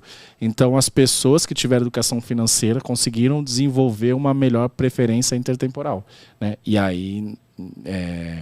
Mas pode ser, eu vou pensar, de repente, se tiver espaço aqui em São Paulo, acho que é uma boa. Tem que, de fato, ver as evidências, tá? Porque muitas vezes tem políticas bem intencionadas, a gente costuma falar muito isso, que às vezes não tem resultado, então isso inclusive na direita, tá? Então tem que ver se de fato tem evidência, porque o mundo inteiro já testou, se de fato as crianças que tiveram educação financeira, se elas tiveram uma performance melhor, qualquer que seja, ao longo da vida. Então, se tiver evidência, acho que vale com certeza propor aqui. Eu acho que o governo com certeza teria interesse. Mas é interessante. O que você falou é o da lei do o que se vê e o que não se vê. O livro que... Exato, o que se vê e o que não se vê. Frederic Bastiat. Que eu gosto de chamar também de consequências não intencionais. Exato, unintended effects. Que é o que usam mais no Free Economics. Deixa eu só explorar mais um pouquinho. The Law of Unintended Effects. É uma lei, é isso aí. Deixa eu explorar mais um pouquinho esse lado economista. Cara, a gente vê, por exemplo, o Bitcoin. A gente vê o Estado querendo entrar de alguma forma, só que a gente tem o blockchain. E se você vai para os bitcoinheiros lá, não vai, porque tem um blockchain, nananã. Aí um outro lado fala, vai, porque o Estado é o Estado. E o Estado nunca vai deixar de ter o poder sobre a moeda. A moeda e as armas. Monetário, eu diria que ele é... Tudo bem, se a gente for levar... São os dois, a história do mundo. A cabo vai ser as armas, mas... Sem matar ninguém, o poder monetário, ele dá muito... É o monopólio da moeda. Como que você vê esse futuro próximo e talvez um pouco mais adiante em relação às criptomoedas? Eu coloquei até um vídeo no Twitter hoje, na verdade, do Real Digital. Né? O Real Digital nada mais é do que você ter moeda... Em vez de ter na sua carteira, você ter aqui no seu celular. Né? Aí as pessoas falam assim, mas é como o banco, então. Não, porque você não precisa de um banco. Você teria só na sua wallet aí, né? Então, isso tá caminhando aí no mundo inteiro. Aí você vai reduzir o custo de transação. Eu consigo ver talvez menos assaltos, porque... Se os ladrões sabem que você não está aportando dinheiro, que as pessoas estão aportando menos dinheiro, é como... Por que na pizzaria, às vezes, o cara guarda toda hora dinheiro? Para o ladrão não ir lá, porque se ele souber que tem muita coisa. Perfeito. Então tem que ver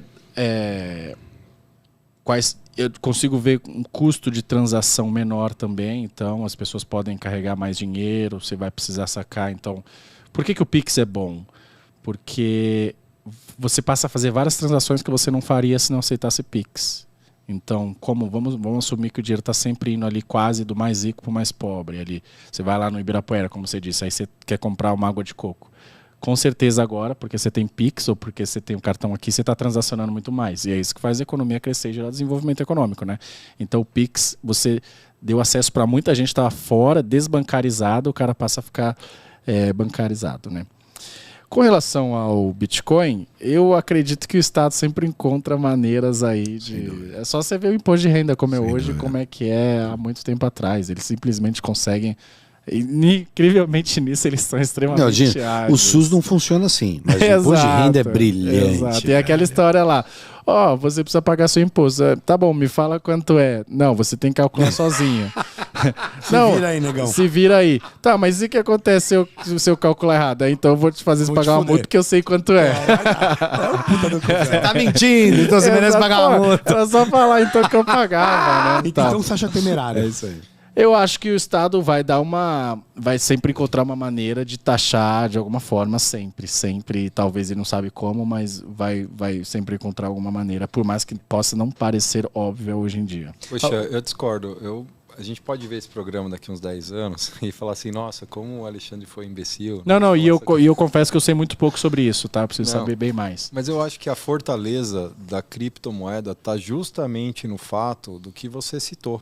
Né, o blockchain ele é inacessível a não ser para as partes. Você não consegue colocar um terceiro para estipular. Talvez, muito talvez, eles consigam tributar alguma coisa na intermediação. Né, na intermediação não, por exemplo, eu tenho cripto dentro da minha corretora. Exato. Né, então assim, eles vão arrumar um jeito. Aí você tem que jogar pro teu wallet mesmo, pro teu negocinho ali. Se você for aquele cara raiz que tá, né, com o seu código anotado. Exato, acho que é isso sim. Mas se você está no mercado nunca. Bitcoin, por exemplo, talvez ele acesse o mercado Bitcoin. E é aí que mora a fortaleza da criptomoeda. Né, porque já diria Satoshi. Tá se falando Como se você quiser comprar alguma coisa sem pagar imposto com malas de dinheiro, você faz.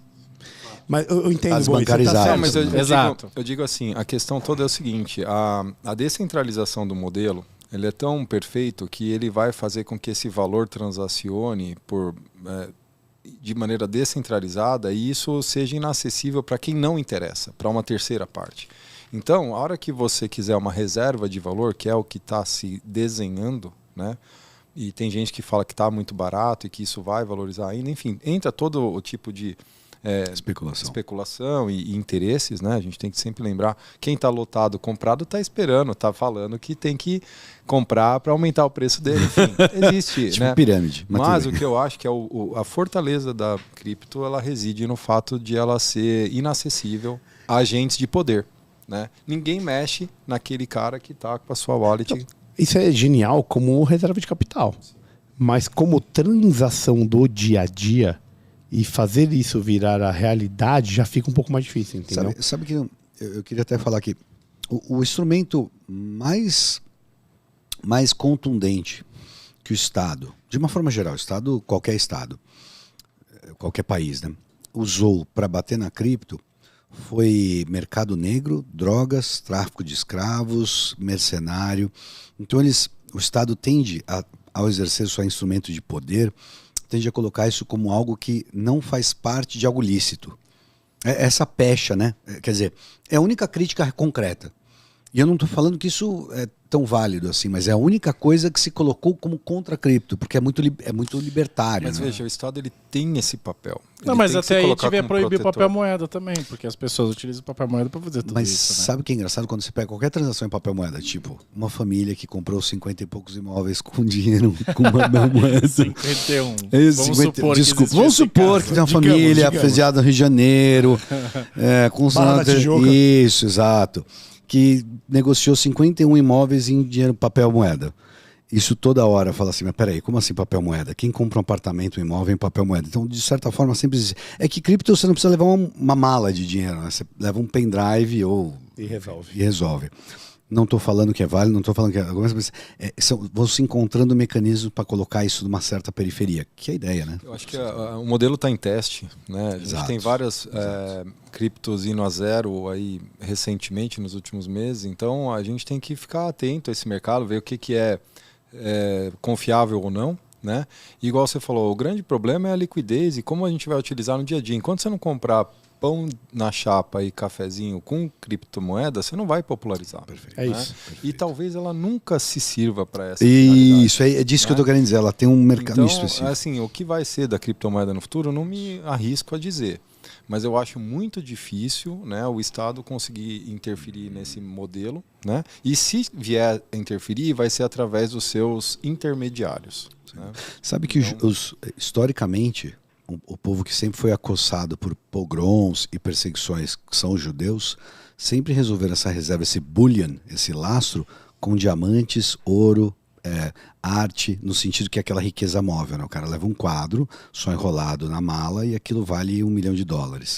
Então sempre se resolveu isso de outras formas. Tradicionalmente são diamantes. Cara, você bota no bolso uma riqueza que vale uma fazenda no bolso.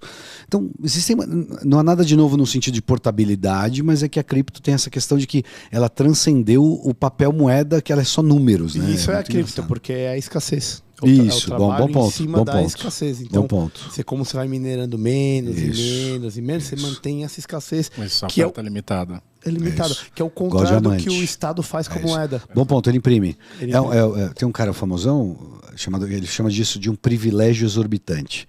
Ele estava se referindo à questão dos Estados Unidos poder imprimir dólares. E ele fala, isso é um privilégio exorbitante americano. Como assim? A moeda reserva do mundo, um país pode imprimir. É complicado. É fiat money, né? É dinheiro fiat. O Joe Biden levou a enésima O potência. que, meu querido? Ele só está começando. Expansão monetária lá. Exato. Então, 10% ao mês? Quanto que é? Não, esse mês foi mais baixo, foi 7%, mas chegou, né? Eles nunca viram isso, né? Exato. Eles não estão acostumados com a isso. hiperinflação. E quem esteve lá percebeu isso, né? Que mudou. Excelente, genial. A gente teria mais Conversa. 2 6 semanas. horas aqui. 6 Na verdade, semanas. já vai ficar provocação pro Léo. Exato. A cada 6 meses ele tem que voltar. Isso, exato. Pra ir reatualizando Isso, a gente. E a isso. gente metendo pau na esquerda. Como é que tá a cozinha lá da política? Como é que tá a cozinha? O que você tá fazendo? Exato. Quais são os projetos? Aonde a gente avançou? Na verdade, a gente quer, a exemplo do PSOL, a gente quer fazer um mandato compartilhado com vocês. Não. A gente não acredita nisso. Negão, não tem nada de coletivismo aqui não, negão. Aqui é democracia representativa. Me represente lá, meus represente, pensamentos, por favor. que eu tô cuidando da minha Nós vida. estamos contigo, bro. Nós Isso. estamos Você virou contigo. síndico, nós só estamos pagando Não, condomínio. o papel é esse do cara. Antes de terminar, nós temos nosso querido pitch do livro.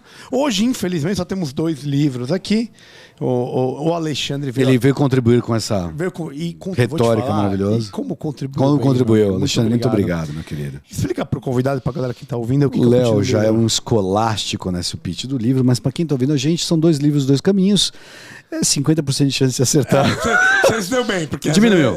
Diminuiu. Nós aqui a ou gente- é 0 ou é 100%. A gente não imprime mais livro, a gente imprime menos livro para ter mais valor. É a escassez dos livros. A escassez do livro. Então temos duas Mas aqui. como 2. a gente quer presenteá-lo, a gente faz Isso. questão de fazer o pitch. Exato.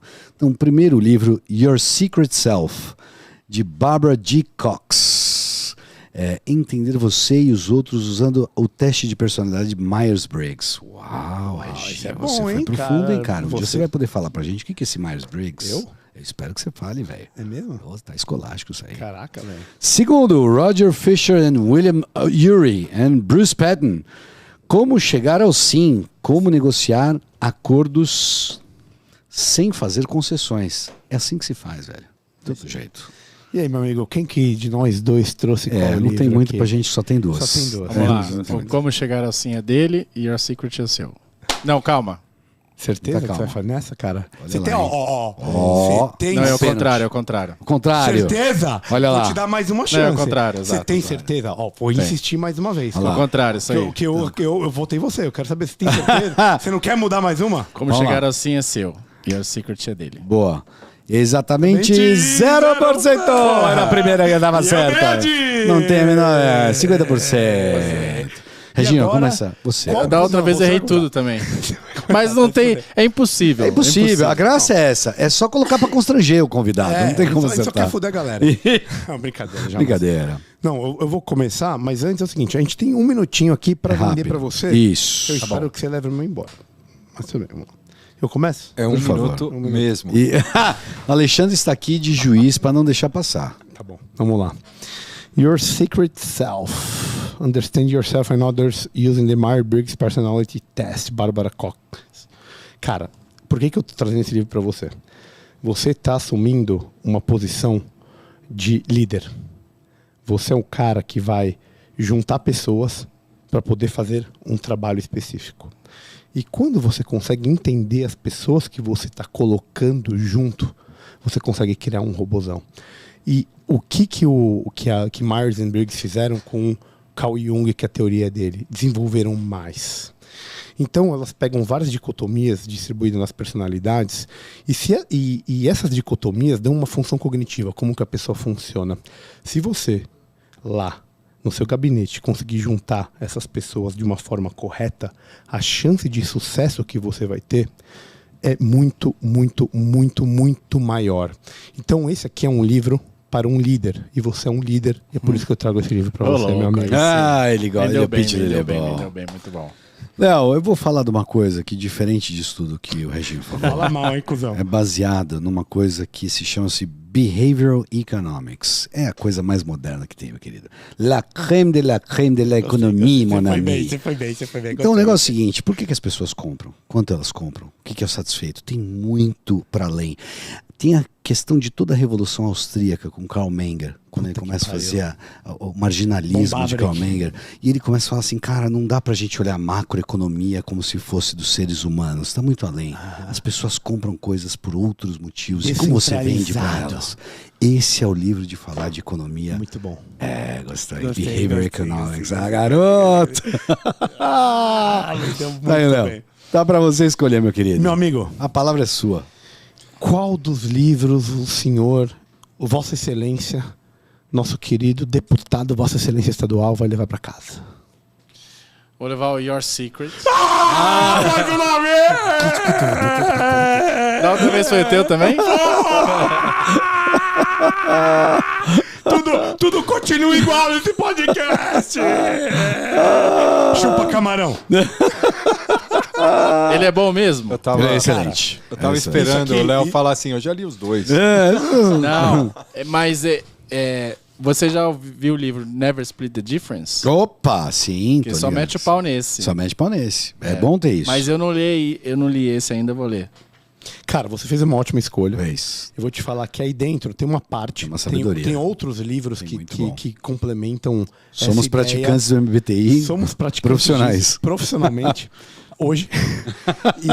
E eu não tenho dúvida que quando a gente consegue entender as pessoas, tanto a gente tem uma melhora intrapessoal como uma melhora interpessoal, e isso gera um resultado melhor. Esse é uma bíblia. Não, é um dos livros.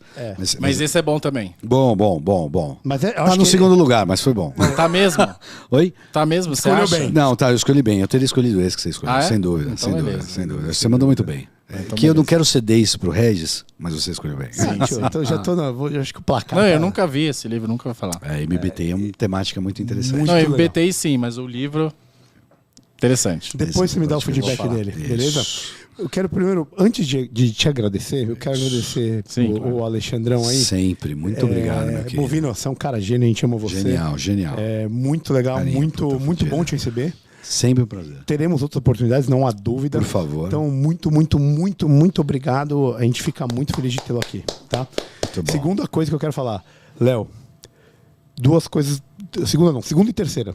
Primeira coisa, cara. É muito bacana ver um cara que tem uma origem humilde só que tem uma cabeça vencedora. Putz, que E essa combinação não é uma combinação que a gente encontra tão facilmente no nosso dia a dia. Muito por causa do ambiente político que a gente vive, de vitimismo. Então, as pessoas que conseguem sair disso, que conseguem quebrar essa barreira e conseguem progredir e demonstrar um sucesso, elas têm que ser um tipo de exemplo para todos. Isso aí. Então eu fico muito, muito feliz de Sem tê-lo dúvida. aqui novamente. Sem dúvida. A gente esteve lá atrás, quando a gente Exato. conversou. Exato. E você ter voltado aqui pra gente significa muito. Significa primeiro que você gostou de estar aqui. Sim, sim. E ele voltou sem máscara nenhuma, não fez a menor questão. Ele fez, vou, tranquilo, só pra colocar. Já sendo figura pública, falou, vamos lá, a gente tranquilo conversa. Nesse nível. Então, cara, você é um baita de um exemplo Sem pra dúvida. muita gente que tá aí. Sem Eu dúvida. espero que várias pessoas que estão nos ouvindo se inspirem em você, porque a sua história é inspiradora e você merece estar onde você tá, meu amigo. Então eu te isso agradeço de coração por estar aqui novamente. E eu votei nele, queria dizer Isso aí. Pô, obrigado aí, não, eu que agradeço. Acho que a pergunta que todo mundo que se candidata é, cara, por que eu tive esse tanto de voto ou não tive, né, o tanto de voto, né? Porra, 90 mil, nego. Exato, é bastante. E aí, né, tem várias explicações e tal. Mas uma das coisas que eu acredito, né, é porque o cara olha de fora. Primeiro que o cara vê que eu tô na arena, né? Primeiro o cara vê, o cara tá lá na arena, velho, sozinho lá. Eu tô The lá na man in Lesp, the sozinho. Sozinho, porra, com a cara cheia de sangue e suor. E... Camisa amarrotada. Exato. Exato. Graças a Os Deus. caras, eu fui lá na foto, lá, pô, essa camisa amarrotada. Desculpa, tá trabalhando, velho. É isso. E segundo que, é um pouco, depois eu fiquei pensando no negócio, parece uma ideia do Lula, mas é o seguinte, é que não é só o Léo, o Partido Novo, não sei o quê, é a ideia de que, porra, o cara saiu daqui e, porra, se ele for eleito deputado estadual, é sinal de que é possível, por isso que uma das hashtags era é possível, pô, você sair daqui e chegar até lá com muito esforço e dedicação, se você se matar, se você virar à noite, independente se você tem mais ou menos condição, etc. Então, por isso que eu acho que eu vi nessa campanha muito... Ó, pra você ver, o segundo colocado do Novo lá, o deputado, teve 40 mil votos. Então, pô, eu tive mais do que o dobro do segundo, né? E aí, pô, o cara... Mas eu acho que a minha visão é de que o cara olhava de fora, porra, eu quero que esse cara seja eleito, porque, porra, o cara tá lá se fudendo e tal, então eu quero que ele seja eleito, que ele chegue lá, né? E aí é isso, agora tem que continuar lá, falar, cara, eu tô na arena e vocês me ajudem aí me dando munição e tal, e eu vou continuar aqui. Daí eu acho que tem esse sentimento de, porra, o cara tá lá, entendeu? O cara não tá só pra aproveitar, pra curtir, pra ficar lá aproveitando os privilégios, mas o cara tá lá, porra, tá na merda lá e tá lutando e a gente quer que ele continue. Então, porra, obrigado. O podcast aqui que eu vim foi o primeiro da campanha. Foi o primeiro, exato. Que legal. É. E, pô, legal, e pode contar comigo. Vamos botar aí de 6 em 6 meses. Garoto. Meu amigo, muito obrigado. Muito bom, Léo, Dá muito suas redes obrigado. sociais pra galera que não te conhece, que eu duvido Sim, que tem alguém, sim, mas sim. manda aí pra gente. Léo Siqueira BR em todas, Twitter, Instagram, TikTok, Léo Siqueira BR. Pode cobrar, galera. É pra cobrar. Pode cobrar, pode cobrar. Qual que são as nossas? O que a galera tem que fazer? @Beyond the Cave, por favor, segue nós. Instagram, Facebook, YouTube.